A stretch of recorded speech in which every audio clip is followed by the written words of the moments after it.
বাংলাদেশ জামায়াতে ইসলামী দেশের ইতিহাসের সবচেয়ে কিউট বিরোধী দল। আমরা জেনজি এমন বউ চাই, দিনে যা খুশি করব, রাতে ফুল নিয়ে হাজির হব, বউ চুপ থাকবে, কথা বললেই ডিভোর্সের ভয়। কথাগুলো বলেছেন রাকসুর জিএস সালাউদ্দিন আম্মার। কথাগুলো শুনে প্রথমে হয়তো হাসিতে ফেটে পড়বেন, মনে হবে নিছকই কোনো রম্য রচনা বা ট্রোল। কিন্তু একটু গভীরে চিন্তা করলেই বুঝতে পারবেন এই একটা ছোট্ট ফেসবুক পোস্টের ভেতরেই লুকিয়ে আছে বর্তমান বাংলাদেশের রাজনৈতিক ট্র্যাজেডি আর চরম হতাশার নিখুঁত চিত্র। আর এই কথাগুলো যিনি বলেছেন তিনি কোনো সাধারণ কন্টেন্ট ক্রিয়েটর নন। তিনি হলেন রাজশাহী বিশ্ববিদ্যালয়ের জিএস এবং জুলাই গণ অভ্যুত্থানের অন্যতম পরিচিত ও সাহসী মুখ সালাউদ্দিন আম্মার। বর্তমান তরুণ প্রজন্ম বা জেনজির পাল যে মানুষটা খুব ভালো করেই বোঝেন, তার এই তীক্ষ্ণ এবং বিদ্রুপাত্মক পোস্টই এখন নেট দুনিয়ায় রীতিমতো ঝড় তুলেছে। আজকের এই স্পেশাল অ্যানালাইসিসে আমরা সালাউদ্দিন আম্মারের এই পোস্টটির ব্যবচ্ছেদ করব। কেন তিনি দেশের অন্যতম একটি বড় বিরোধী দলকে কিউট দল বললেন বা ভীতু নতুন বউয়ের সাথে তুলনা করলেন, আর বিরোধী দল হিসেবে এই মুহূর্তে আসলেই জামায়াতের কি করা উচিত ছিল। চলুন পুরো পরিস্থিতিটা একবার নিরপেক্ষ জায়গা থেকে আলোচনা করা যাক। গত 12 ফেব্রুয়ারি নির্বাচনের পর দেশে যে নতুন সরকার গঠিত হয়েছে, তারপর থেকে মাঠের চিত্রটা একটু খেয়াল করুন। দেশের বিভিন্ন জায়গায় চাঁদাবাজি, দখলদারিত্ব আর আধিপত্য বিস্তারের এক নতুন মহোৎসব তৈরি হয়েছে। খোদ ক্ষমতাসীন দলের লোকজনের বিরুদ্ধেই এই অভিযোগ উঠছে। এমনকি পরিস্থিতি এমন হয়ে দাঁড়িয়েছে যে ক্ষমতাসীন দল হয়েও তারা নিজেদের স্বার্থে বা আধিপত্য ধরে রাখতে অনেক জায়গায় হরতালের মতো কর্মসূচি দিচ্ছে। ভাবা যায়, একটা দেশের ক্ষমতাসীন দল নিজেরাই হরতাল ডাকছে, আর প্রধান বিরোধী দল সেখানে একবারে নিশ্চুপ। ঠিক যেন সালাউদ্দিন আম্মারের সেই কথার বাস্তব রূপ। এখানে ভূমিকা উল্টে যায়, দায়িত্ব উল্টে যায়, কিন্তু নাটক বন্ধ হয় না। সালাউদ্দিন আম্মার তার পোস্টে অত্যন্ত সুকৌশলে একটা নির্মম সত্য তুলে ধরেছেন। বিরোধী দল হিসেবে সংসদে এবং রাজপথে যার সবচেয়ে বেশি সোচ্চার হওয়ার কথা ছিল, সেই জামায়াতে ইসলামী যেন এখন কিউট মডেলে রাজনীতি করছে। ক্ষমতাসীনদের কোনো ভুল, কোনো দখলদারিত্ব বা অরাজকতা নিয়ে তারা একটু শব্দ করছে না। তাদের এই নীরব আচরণ দেখে জেনজির মনে হচ্ছে যেন ক্ষমতাসীন দলের সাথে একটু বেয়াদবি করলেই তাদের ডিভোর্স হয়ে যাবে। অর্থাৎ রাজনৈতিকভাবে তারা কোনো সংঘাতে জড়াতে চাইছে না। কিন্তু জেনজি বা সাধারণ ছাত্র জনতা কি এমন একটা বিরোধী দল চায়? হয়তো মোটেও চায় না। জুলাই গণ অভ্যুত্থানে জামাত সহ এই ছাত্ররাই তো বুকের তাজা রক্ত ঢেলে দিয়েছিল। তাহলে জামাত কেন এত নিষ্ক্রিয় হয়ে উঠছে? কেন তারা বিরোধী দলে থেকেও ক্ষমতার ভারসাম্য বজায় রাখতে পারছে না? এই প্রশ্নগুলোই ঘুরে ফিরে সবার মনে দানা বেঁধেছে। এমনকি জামায়াতে ইসলামীর অনেক নেতাকর্মীর মধ্যেও এই বিষয়টা নিয়ে ক্ষোভ জন্মাচ্ছে। জামায়াতে ইসলামীর মতো একটি সুসংগঠিত দলের কাছে মানুষের প্রত্যাশা ছিল অনেক বেশি। গত 15 বছর ধরে যারা সবচেয়ে বেশি নির্যাতিত হয়েছে, যাদের শীর্ষ নেতাদের ফাঁসি দেয়া হয়েছে, সেই দলটির তো এখন শক্ত এবং আপোষহীন বিরোধী দলের ভূমিকায় অবতীর্ণ হওয়ার কথা ছিল। দেশে যখন চাঁদাবাজি আর দখলদারিত্বের নতুন রাজত্ব কায়েম হচ্ছে, তখন তাদের উচিত ছিল সাধারণ মানুষের পাশে দাঁড়িয়ে একটা জোরালো প্রতিবাদ গড়ে তোলা। কিন্তু তার বদলে কি দেখা যাচ্ছে? তারা যেন সবকিছুতেই একটা সমঝোতা বা কম্প্রোমাইজের নীতি গ্রহণ করেছে। সালাউদ্দিন আম্মারের এই বিদ্রূপ মূলত সেই কোটি তরুণের মনের কথা, যারা জামাতকে একটি মেরুদণ্ডহীন বিরোধী দল হিসেবে দেখতে চাচ্ছে না, বরং চাচ্ছে একটি শক্তিশালী বিরোধী দল হিসেবে।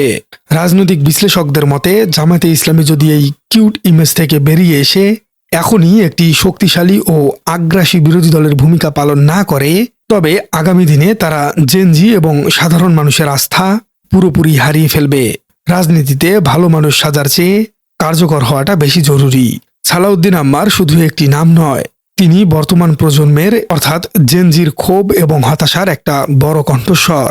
জুলাই বিপ্লবে যারা নেতৃত্ব দিয়েছেন তাদের অন্যতম একজন যখন এই তীক্ষ্ণ ভাষায় দেশের বিরোধী দলকে আক্রমণ করেন, তখন বুঝতে হবে বিষয়টা নিছক ফেসবুকের ট্রোলের পর্যায়ে নেই। এটি আসলে দেশের বর্তমান রাজনীতির পুরো কাঠামোর প্রতি তরুণ প্রজন্মের একটা বিশাল অনাস্থার বহিঃপ্রকাশ। পোস্টটিতে একটি অত্যন্ত অ্যালার্মিং কথা বলা হয়েছে। ক্ষমতাসীন দল হরতাল ডাকছে, আর বিরোধী দল নতুন বউয়ের মতো জামাইয়ের সাথে বেয়াদবি করতে চাইছে না। একটু ভেবে দেখুন দর্শক, রাজনীতিতে হরতাল বা কঠোর কর্মসূচি সাধারণত কারা দেয়? অবশ্যই বিরোধী দল। জনগণের অধিকার আদায়ে বা ক্ষমতাসীনদের অন্যায়ের প্রতিবাদে তারা রাজপথ উত্তপ্ত করে। কিন্তু নির্বাচনের পর আমরা এক অদ্ভুত এবং উল্টো চিত্র দেখছি। ক্ষমতাসীন দলের লোকেরাই নিজেদের অভ্যন্তরীণ কোন্দল বা আধিপত্য বিস্তারের জন্য নানান জায়গায় অরাজকতা তৈরি করছে। এমনকি রংপুরে তারা হরতালও ডেকেছিল। আর ঠিক এই সময়ে বিরোধী দল হিসেবে জামায়াতে ইসলামীর যে বজ্রকণ্ঠ হওয়ার কথা ছিল, তারা সেখানে একদম নিশ্চুপ। সালাউদ্দিন আম্মারের ভাষায় তারা যেন ডিভোর্সের ভয়ে চুপ করে থাকা সেই কিউট বউ, যে দিনের বেলা সব অত্যাচার সহ্য করে আর রাতের বেলা ফুল নিয়ে হাজির হয়। অর্থাৎ রাজনীতিতে একটা অলিখিত আপোষ বা নীরব সমঝোতা চলছে। বিরোধী দল হয়তো ভাবছে এই মুহূর্তে ক্ষমতাসীনদের সাথে কোনো সংঘাতে জড়ালে তাদের রাজনৈতিক স্পেস নষ্ট হতে পারে, তাই তারা সবকিছু দেখেও না দেখার ভান করছে।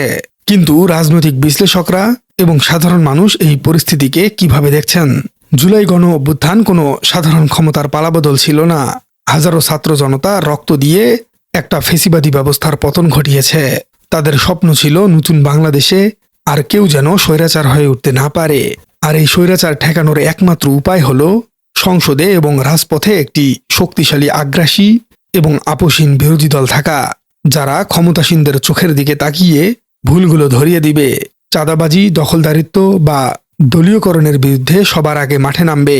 বিশেষ করে জামায়াতে ইসলামীর মতো একটি দল, যাদের বিশাল সাংগঠনিক ভিত্তি রয়েছে, যাদের কাছে মানুষের প্রত্যাশা ছিল আকাশচুম্বী। অনেকেই ভেবেছিলেন অতীত থেকে শিক্ষা নিয়ে জামাত এবার জেনজির পালস বুঝে রাজনীতি করবে, তারা হবে মজলুমের কণ্ঠস্বর। কিন্তু সালাউদ্দিন আম্মার চোখে আঙ্গুল দিয়ে দেখিয়ে দিলেন জামাত আসলে সেই প্রত্যাশা পূরণে এখন পর্যন্ত চূড়ান্তভাবে ব্যর্থ হয়েছে। তাদের এই কৌশলগত নীরবতা তরুণ প্রজন্মের কাছে ভয় বা মেরুদণ্ডহীনতা হিসেবেই ধরা পড়ছে। এখন প্রশ্ন হলো, বিরোধী দল হিসেবে জামাতের আসলে কি করা উচিত? বিশ্লেষকদের মতে জামায়াতে ইসলামীর এখন এই কিউট নীতি বা ভীতু ইমেজ থেকে বেরিয়ে আসা উচিত। রাজনীতি কোনো রোমান্টিক নাটক নয়, এটি অধিকার আধারের লড়াই। দেশ ধরে যখন চাঁদাবাজির নতুন মহোৎসব চলছে, যখন সাধারণ মানুষ আবার নিরাপত্তাহীনতায় ভুগছে, তখন বিরোধী দলকে অবশ্যই শক্ত হাতে হাল ধরতে হবে। তাদের উচিত সংসদে ঝড় তোলা, রাজপথে সাধারণ মানুষের পক্ষে শক্ত অবস্থান নেওয়া। যদি ক্ষমতাসীনরা কোনো ভুল করে, তবে কোনো ধরনের সমঝোতায় না গিয়ে সরাসরি তার প্রতিবাদ করা। কারণ সালাউদ্দিন আম্মাররা যে ভাষায় আজ সমালোচনা করেছেন, কাল সেই জেনজি হয়তো এই নীরবতার প্রতিবাদে আবারও রাজপথে নেমে আসবে। তরুণ প্রজন্ম কোনো আপোষকামী বিরোধী দল চায় না, তারা চায় একটি শক্তিশালী ঢাল। জামাত যদি এই মুহূর্তে শক্ত বিরোধী দলের ভূমিকায় অবতীর্ণ হতে না পারে, তবে তারা শুধু তরুণদের আস্থায় হারাবে না, বরং বাংলাদেশের রাজনীতিতে একটি বড় ধরনের শূন্যতা তৈরি হবে, যা কোনো ফেসিবাদের জন্ম দিতে পারে। দর্শক, সালাউদ্দিন আম্মারের এই পোস্টটি মূলত পুরো রাজনৈতিক ব্যবস্থার জন্য একটি কড়া সতর্কবার্তা।